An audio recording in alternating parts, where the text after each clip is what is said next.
Hello all of you, welcome back to my channel. मैं आज आप लोगों के लिए लेकर आ चुकी हूँ एक कलेक्टिव रीडिंग जिसका टॉपिक रहने वाला है ईश्वर आपको क्या संदेश देना चाहते हैं। परमात्मा, भगवान, ईश्वर, यूनिवर्स, डिवाइन, कुछ भी कह लीजिए, जिस भी नाम से आप संबोधित करते हैं वो नाम समझिए, लेकिन क्या संदेश मिल रहा है आपको वहाँ से ये जानने की कोशिश करेंगे। ये रीडिंग जनरल है, कलेक्टिव है, सभी के लिए मैसेजेस आएंगे। तो हो सकता है कि आपको लगे कि आपके साथ इतना रेजोनेट नहीं करता, तो इसीलिए ओपन माइंडेड होकर सुनिएगा। लेकिन ये एक डिवाइन गाइडेंस रीडिंग है। तो अगर आप इस वीडियो तक पहुंचे हैं, कभी भी पहुंचे हैं इस वीडियो तक और मुझे सुन रहे हैं, इस वीडियो को देख रहे हैं, तो डेफिनेटली इसमें आपके लिए कोई ना कोई संदेश है, कोई गाइडेंस है, कोई मैसेज है, तभी आप इस वीडियो तक पहुंचे हैं।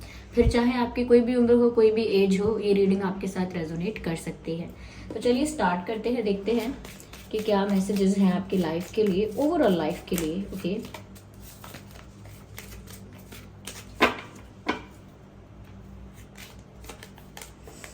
Exchange energy to create abundance, trader. Someway viewers, यहाँ पर ऐसा है कि हो सकता है कि आप लोगों से ज़्यादा एक्सपेक्ट कर रहे हैं। You are expecting more from people than what you are giving. हो सकता है कि आपने पहले बहुत एफर्ट्स लिए हैं किसी चीज़ के लिए, किसी पर्सन के लिए, किसी काम के लिए, और आपको वैसा एक्सपेक्टेड रिटर्न नहीं मिला। लेकिन अब ऐसा हो गया है कि आप हर किसी में ये देख रहे हैं कि ये इंसान मेरे लिए कुछ नहीं कर सकता, ये मेरे लिए कुछ नहीं करती, मैं इनके लिए बहुत कुछ कर चुका हूँ, करता हूँ, लेकिन मुझे यहाँ से रिटर्न अच्छा नहीं मिला, वहाँ से रिटर्न अच्छा नहीं मिला। और ये भी हो सकता है कि काफ़ी सारी जगहों पर आपकी एक्सपेक्टेशंस बनी हुई हैं।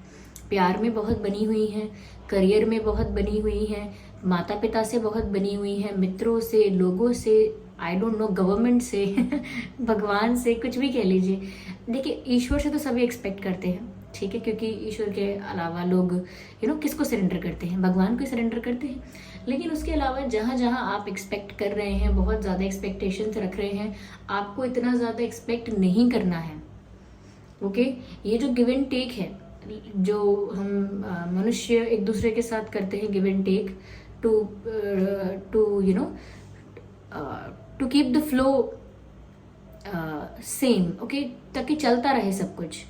लेकिन हम ज़्यादा एक्सपेक्ट करेंगे और हमें वो मिलेगा नहीं, तो फिर हम सैड हो जाएंगे। किसी के प्रति मन में क्रिटिसिज्म आ जाएगा कि ये अच्छा नहीं है, वो बुरी है, अरे उसको तो मैं पहले से ही जानता था, ये कैसा निकलेगा, एंड ऑल दैट। इन सब का कोई फायदा नहीं है। आपको लोगों से कम एक्सपेक्ट करना है। इन शॉर्ट, ज़्यादा लोगों से एक्सपेक्ट मत कीजिए। जितना आप कर सकते हो उतना आप कीजिए, जितना आप बेस्ट कर सकते हैं लोगों के लिए, अपने लिए, सोसाइटी के लिए, किसी के लिए, नेचर के लिए, एनवायरनमेंट के लिए, जितना आप बेस्ट कर सकते हैं उतना कीजिए, लेकिन एक्सपेक्ट मत कीजिए।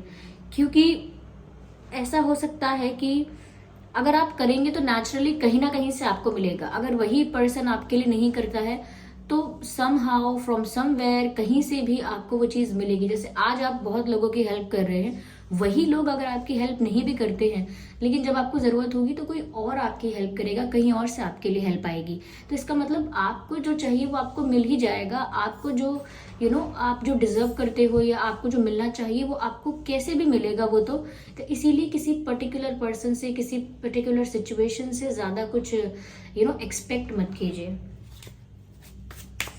Okay, trust your talent in changing times. देखिए, समय बदल रहा है आपका, और मैं तो ये कहूँगी केवल आप ही का समय नहीं, वर्ल्ड वाइड ऐसा ही कहेंगे कि समय बदल रहा है। अगर आप एस्ट्रोलॉजी के तरीके से भी देखेंगे तो जो प्लानिटरी पोजीशंस हैं, जो क्या कहते हैं, योग बन रहे हैं, वो कुछ इस तरह के हैं जो थोड़े से क्या, काफ़ी अनस्टेबल हैं। जब आप देखेंगे तो आपको पता लगेगा कि आगे आने वाला थोड़ा समय टफ है, अनस्टेबल हो सकता है, इमोशनली भी काफ़ी ज़्यादा एग्जॉस्टिंग हो सकता है, और हेल्थ वाइज भी काफ़ी ज़्यादा अनस्टेबल हो सकता है।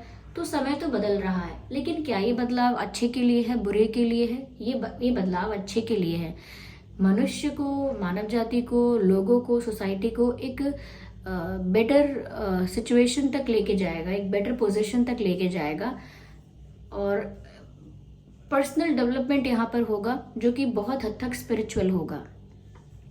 तो यहाँ पर व्यूअर्स आपकी लाइफ में भी वही बदलाव आएगा, क्योंकि वो प्लैनेट्स सभी की लाइफ को अफेक्ट करते हैं, सिर्फ आपके नहीं, प्लांट्स, एनिमल्स सभी की लाइफ को अफेक्ट करते हैं, जो भी जीव है।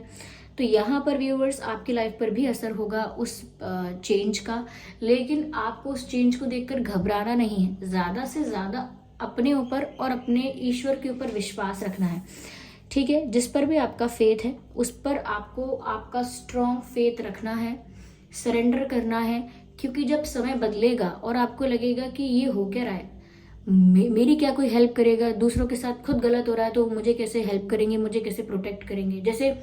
जैसे हम किसी डॉक्टर के पास जाएं, अब डॉक्टर खुद ही बीमार है, हम दूसरे डॉक्टर के पास जाएं, दूसरा डॉक्टर भी बीमार है, तो इसका मतलब क्या है, जो हमें हेल्प कर सकता है वो खुद अवेलेबल नहीं है।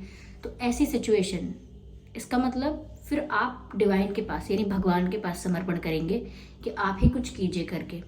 तो यहाँ पर व्यूअर्स आपको भी पहले से ही वो अप्रोच रखनी है कि आपको किसी का सहारा, किसी का विश्वास, किसी का सपोर्ट हो ना हो, आपका सपोर्ट सिस्टम, आपका विश्वास सिर्फ ईश्वर पर है, क्योंकि वो आपके अंदर रहते हैं, वो सबसे करीब आपके पास होंगे। जैसे कहावत है, पहला सागा पड़ोसी, यानी कि जब कोई दिक्कत आएगी तो दुनिया बाद में हेल्प करेगी, कुछ भी बाद में होगा, सबसे पहले आपका जो नेबर है वो आपके पास आ सकता है।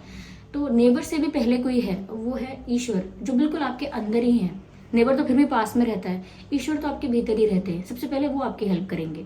तो इसीलिए आप उनको सरेंडर कीजिए, क्योंकि आने वाला समय केवल एक पर्सन के लिए नहीं कह रही हूँ कि जिसके साथ ये रेजोनेट करेगा, एस्ट्रोलॉजिकली भी आप देखें तो ये आने वाला समय अनस्टेबल है, शुरुआत हो चुकी है। आप देख सकते हैं डिस्टर्बेंस आपको दिखेगा पूरी दुनिया में, चाहे आप किसी भी कंट्री में हो। तो थोड़ा सा आप इस चीज़ में आइए कि आपको सिर्फ ईश्वर का सहारा रहे और उन्हीं का विश्वास रहे, क्योंकि समय तो बदलने वाला है, इसीलिए ज़्यादा दूसरों से एक्सपेक्ट करना भी नहीं है। चलिए मैं और देखती हूँ यहाँ क्या मैसेजेस हैं। हम डिवाइन मैसेज लेते हैं यहाँ पे दूसरे डेक से।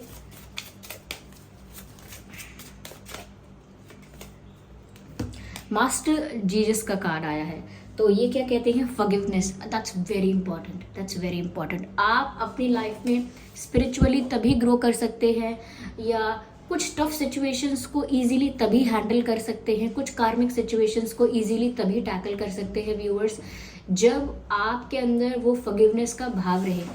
देखिए, आपकी लाइफ में बहुत सारी चीज़ें होती हैं, सबकी लाइफ में बहुत सारी चीज़ें होती हैं, और हम सब कहते हैं कि ये कार्मिक है, हमने किसी के संग इस लाइफ में तो बुरा नहीं किया है, लेकिन हमने पास्ट लाइफ में कुछ किया होगा ना, तो ये उसका दुख मुझे मिल रहा है, ये उसकी तकलीफ में उठा रहा हूँ जो मैंने पहले किया था। तो यहाँ पर उसका जवाब ये है कि ऑब्वियसली कर्मा जो है हमारे, वो तो हमें सेटल करने ही पड़ते हैं, वो कम ज़्यादा नहीं होते। हाँ, कभी कभी कम हो सकते हैं, लेकिन वो खत्म नहीं होते। किसी का एक्सीडेंट होने वाला होता है तो सिर्फ ठोकर खा के इंसान खड़ा हो जाता है, तो इसका मतलब क्या हुआ कि होना तो उसके साथ कार्मिकली बहुत गलत था। ओके, उसका कर्मा उसे सर्व होता तो पक्का उसका एक्सीडेंट होता, उससे ज़्यादा चोट लगती, लेकिन क्योंकि उसने अच्छे कर्म किए, क्योंकि उसने अपने अपने कर्मा को, या उसके लाइफ में जो भी डिफिकल्टी आई उसे अपना ही प्रारब्ध समझ के, अपने ही कर्मों का परिणाम समझकर स्वीकार कर लिया, तो और अच्छे कर्म किए, तो इससे क्या हुआ कि वो उतना इंटेंस, उतना एक्सट्रीम दुख नहीं आया उसके जीवन में जितना आने वाला था, क्योंकि उसने बहुत हद तक अच्छाई करने की कोशिश की। और दूसरी चीज़ यहाँ पर ये भी है व्यूअर्स, माफ़ कर देना और माफ़ी मांग लेना बहुत इम्पॉर्टेंट है। जैसे आप लोगों के लिए एक, आपको मैं बताती हूँ एक तरीका, ये ट्राइड एंड टेस्टेड है, ओके, वर्क करता है, एप्लीकेबल है। आपकी लाइफ में जब बहुत संकट आता है ना, आप ईश्वर से तो माफ़ी मांगते ही हैं कि मुझसे कोई गलती हुई है तो मुझे माफ़ कीजिए। सबसे पहले ये बोलने से पहले कि मेरा संकट मिटा दीजिए, इंसान को बोलना चाहिए कि मुझसे जो गलती हुई है उसके लिए मुझे माफ़ कीजिए। और फिर जितनी भी सोल्स हैं, चाहे वो आपसे इस लाइफ में मिली थी या आपसे पहले कितनी भी जन्मों में आपसे मिली थी, और आपने जान के अनजाने में, दोनों ही तरह से, जान के किया, अनजाने में किया, प्लान करके किया, गलती से किया, किसी को हर्ट किया, किसी का बुरा किया, किसी को तकलीफ दी, तो उसके लिए आप माफ़ी मांगिए। बोलिए, आप बोलिए ऐसा कि मैंने जिस भी आत्मा को, जिस भी समय में, जिस भी यूनिवर्स में, जिस भी दुनिया में, जिस भी जन्म में मैंने जिस भी आत्मा को तकलीफ दी, दुख दिया, मैं उससे माफ़ी मांगता हूँ, मांगती हूँ, मैं उससे माफ़ी मांगती हूँ। मुझे अपनी गलती का रियलाइजेशन है कि मैंने आपको दुख दिया और आज मैं वो दुख भोग रहा हूँ, आप मुझे माफ़ करें। और ऐसे ही दूसरों को भी माफ करें कि जिन भी आत्माओं ने गलती में या जान के या अनजाने में मुझे दुख पहुंचाया था, मैं उन सबको भी माफ करता हूँ। किसी भी समय में, किसी भी युग में, किसी भी जन्म में जिस भी आत्मा ने मुझे दुख दिया था, मैं उसको भी माफ करता हूँ, करती हूँ। तो इससे क्या होगा कि ये बैलेंस मेंटेन होगा और आपका जो कर्मा जो आपको इतना जोर से हिट कर सकता है वो नहीं करेगा, वो थोड़ा इजी हो जाएगा आपके लिए। जो कहते हैं ना, कांटों भरा जो रास्ता है वो आपके लिए सिर्फ एक कच्चा पथरीला रास्ता रह जाएगा, कांटों भरा नहीं रहेगा। स्टिल टफ रहेगा, लेकिन उतना नहीं जितना आपको सफर करना हो पड़े, ज़्यादा इतना नहीं। तो फॉरगिवनेस इज़ वेरी इंपॉर्टेंट। अगर इस लाइफ में भी आपने किसी को माफ़ नहीं किया है तो कर दीजिए, और अगर ऐसा है कि आपसे गलती हुई है तो आप माफ़ी मांग लीजिए। देखिए, ज़रूरी नहीं है कि उस इंसान के सामने जाकर माफ़ी मांगेंगे उससे, वो ज़रूरी नहीं है। रियलाइज करना और माफ़ी मांगना, फिर चाहे वो कोई भी हो। हम नहीं जानते पिछले जन्म में कौन था, किसको दुख पहुंचाया था, नहीं याद, किसी को नहीं याद, फिर भी माफ़ी तो मांग सकते हैं ना कि वो जो भी है, जिसको भी दुख पहुंचाया, हमें माफ़ कर दो, चाहे वो जानवर ही क्यों ना हो। क्या पता इस जन्म में आप वेजिटेरियन हैं, पिछले जन्म में अगर आपसे कोई गलती हुई थी, किसी जानवर को मारा था, पीटा था, या अपने हाथ से बना के किसी को खिला दिया था, तो क्या आपका पार्टिसिपेशन हो गया था उस किलिंग में, तो आपने उस जानवर से भी माफ़ी मांग ली कि अगर किसी जानवर को भी मैंने दुख पहुंचाया है तो वो भी मुझे माफ़ करे, क्योंकि इमोशंस, मेमोरी तो उसकी भी है ना। तो यहाँ पर माफ़ी की बात है। साथ ही साथ व्यूअर्स, यहाँ पर मैसेज आपके लिए ये भी है that you are on the path of light, love and forgiveness. Beautiful, आप एक स्पिरिचुअलिटी के पाथ पर हैं जहाँ पर फॉरगिवनेस है, लाइट है और लव है। तो जब सब प्राणियों के प्रति एक जैसा आपका स्वभाव रहेगा, ना तो कोई प्राणी महान है, ना कोई छोटा है, नीचा है, ऐसा कुछ नहीं है, सब ईश्वर के बराबर है। ईश्वर के लिए जितनी इम्पोर्टेंट एक चींटी है उतनी ही हम भी हैं, और जितने साधारण और ऑर्डिनरी हम हैं उतनी एक चींटी भी है। तो भगवान की नज़र में कोई ऐसा नहीं है, तो इसीलिए आपको भी थोड़ा इक्वल वे में देखना चाहिए, बिना किसी को ज़्यादा गिरा के या उठा के, ऐसे नहीं, ठीक है। Healing is possible at this time. तो अगर पुराना कोई दुख, दर्द, तकलीफ आपके जीवन में थी, चाहे कोई बीमारी, कोई पुराना इशू या पास्ट कार्मिक अकाउंट्स की वजह से कोई दुख आपके जीवन में आया था, वो सब हील होने वाला है। क्यों? क्योंकि फॉरगिवनेस की जो छड़ी है जब घूमती है तो काफ़ी चीज़ें बदलती हैं। तो यहाँ पर भी व्यूअर्स, आप माफ़ी मांगिए भी और माफ़ कीजिए भी। ज़रूरी नहीं है किसी के सामने जाके, क्योंकि पास्ट लाइफ में थोड़ी जा पाएंगे आप किसी के सामने जाके, लेकिन हाँ, आप जहाँ हैं वहीं आप माफ़ी मांगिए, आपकी माफ़ी वहाँ तक पहुँचेगी, और आपका जो भी कर्म आप सफ़र कर रहे हैं, फेस कर रहे हैं, जिस भी पेन से गुजर रहे हैं, तो ये ट्राइड एंड टेस्टेड टेक्निक आप अप्लाई करके देखिए। टेक्निक क्या है ऐसा ही होना चाहिए, this is the way to be. तो समय तो बदल रहा है, समय बदलेगा, और भी कार्मिक चीज़ें फेस करनी पड़ेंगी। इससे अच्छा ये है डेली, दिन में 2 बार भी माफ़ी भी मांगिए और माफ़ भी कीजिए उन सभी आत्माओं को, चाहे वो जानवरों की थी या किसी की भी। ओके, हमें ना बहुत फॉर ग्रांटेड नहीं लेना चाहिए एनिमल्स की लाइफ को। मैंने देखा है कई बार, एक कुत्ता सोया भी होता है सड़क पे, उसको बिना बात के लोग लात मार के जाते हैं। बारिश में कोई गाय, कोई जानवर, कोई और जानवर आपके दरवाजे के पास, किसी के पास आ जाता है, किसी के बिल्डिंग के पास, घर के पास, लोग उसे पानी डाल के भगाते हैं, पानी डाल के या उसको लाठी मार के भगाते हैं। Unfair, completely unfair. ये प्लानट जितना हमारा है उतना उनका भी है। Okay, if they are not in your house, okay, अगर वो आपके घर में भी नहीं घुस रहे हैं, let them be. Okay, let them be उनको इतना मत सताइए कोई भी। ओके, जो ऐसा नहीं कह रही मैं, किसी पर्सनली किसी के लिए बोल रही हूँ, लेकिन जो सता रहे हैं उनको मत सताइए, क्योंकि ये प्लैनेट उतना ही उनका भी है जितना हमारा है। Inner strength. अब देखिए व्यूअर्स, जब समय बाहर से बदलता है, यानी कि परिस्थिति बदलती है, लाइफ में डिफ़िकल्टीज आती हैं, फेज़ हमारा टफ हो जाता है, कार्मिक सिचुएशंस भी बाहर से हमारी तरफ आती हैं और हमें टैकल करनी पड़ती हैं, उस वक्त इनर स्ट्रेंथ होना बहुत ज़रूरी है। अगर अंदर से इंसान वीक है तो वो एक बैड न्यूज़ भी डाइजेस्ट नहीं कर सकता। आपने देखा है कई लोग जो अंदर से बहुत वीक होते हैं, उनको एक समाचार सुना दो, ऐसा ऐसा हो गया, ऐसा ये फेल हो गया कोई, अरे उसका पेपर छूट गया, इतने में ही वो इंसान, उसको अटैक आ सकता है, हार्ट अटैक, या वो फेंट हो जाता है, चक्कर आ जाते हैं उसे। वो अंदर से इतना स्ट्रांग होता ही नहीं है कि वो किसी न्यूज़ को, किसी इन्फॉर्मेशन को डाइजेस्ट कर सके जो कि अनफेवरेबल है, नहीं कर पाता। तो अंदर से स्ट्रांग रहना है। समाचार भी डाइजेस्ट करने आने चाहिए, अच्छे वाले भी और बुरे वाले भी। हम बेहोश हो जाएं या हम सुन ना सकें, हम झेल ही ना सकें, देख ही ना सकें, इतना वीक हमें नहीं होना है। इसीलिए अंदर से आपको स्ट्रांग रहना है। Okay, move back to wholeness, recognise that you have the power. सही बात है। सबसे पहली चीज viewers, go back to the wholeness. देखिए, go back to the wholeness का जो अर्थ यहाँ पर है वो ये है कि हर चीज को डिवाइड करके, हर चीज को डिफरेंशिएट करके, हर चीज में कंपैरिजन करके, ये कुछ मैं अलग तुम अलग, ये अलग वो अलग, ऐसे इस चश्मे से देखना हमें बंद करना होगा और वापस हमें उस चीज पर आना होगा कि हम सब एक हैं। हम सब आत्माएं एक ही जगह से उत्पन्न हुई हैं, एक ही जगह जाने का पर्पस है, एक ही जगह जाने का गोल है और सबकी सब आत्माएं कर्म के बंधन में बंधी हुई हैं। इसको अच्छे से पार करना है।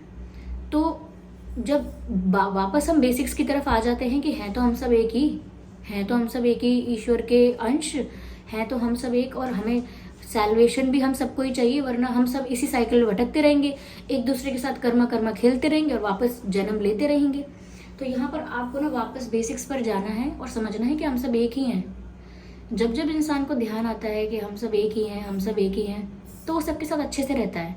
फिर जैसे जैसे वो दुनिया की माया में, दुनिया के षड्यंत्र में दिमाग लगाता है, तो उसको लगता है नहीं, मैं अलग हूँ, मेरा परिवार अलग है, मेरा हस्बैंड मेरी वाइफ ये है, बाकी का भला क्यों चाहूँ मैं, ये मेरे हैं, मैं इनका भला चाहूँगा ना। तो ये डिफरेंस जो इंसान क्रिएट करता है कि ये मेरे हैं, ये पराए हैं, ये डिफरेंस इवन लोग जानवरों में भी करते हैं। ये मेरा पेट है या मेरा फेवरेट जानवर है डॉग, और मुझे तो कैट पसंद नहीं है। अब इसका क्या मतलब हुआ कि मुझे कैट पसंद नहीं है, मुझे डॉग पसंद है? वो कोई सामान नहीं है, ठीक है। ये तो वही वाली बात हुई ना कि इसमें आप समझ रहे हैं मैं क्या कहना चाह रही हूँ। हम इस तरह से डिफरेंशिएट नहीं कर सकते कि मुझे ना हाथी पसंद है लेकिन मुझे जिराफ पसंद नहीं है ऐसा नहीं कि मुझे ये तो वही वाली बात हो गई कि किसी के 3 बच्चे हैं, कोई बोले मुझे ये वाला पसंद नहीं है, ये वाला मेरा फेवरेट है और इस वाले से मुझे नफरत है। ऐसा नहीं होता है। सबको इक्वली देखना है, सबको इक्वली ट्रीट भी करना है, और ये फेवरेटिज्म और हेटरेड ये कहीं भी नहीं आना चाहिए। एट दी एंड ये वर्क नहीं करता है, एट दी एंड ये वैलिड नहीं रहता है, इररिलेवेंट हो जाता है।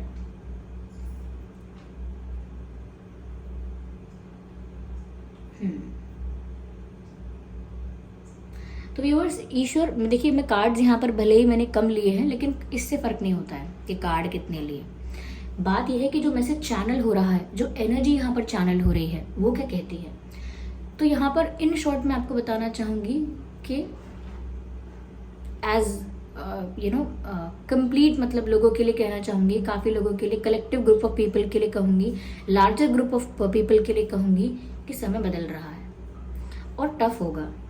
कार्मिक चीज़ें ही, हमारी कार्मिक चीज़ें हमारे सामने आएंगी। हमें अंदर से स्ट्रांग होना चाहिए बहुत कुछ झेलने के लिए, और वो इतनी कार्मिक चीज़ें इतनी एक्सट्रीम ना हो, इतनी डिफिकल्ट ना हो। इसीलिए हमें माफ़ी भी मांगनी है।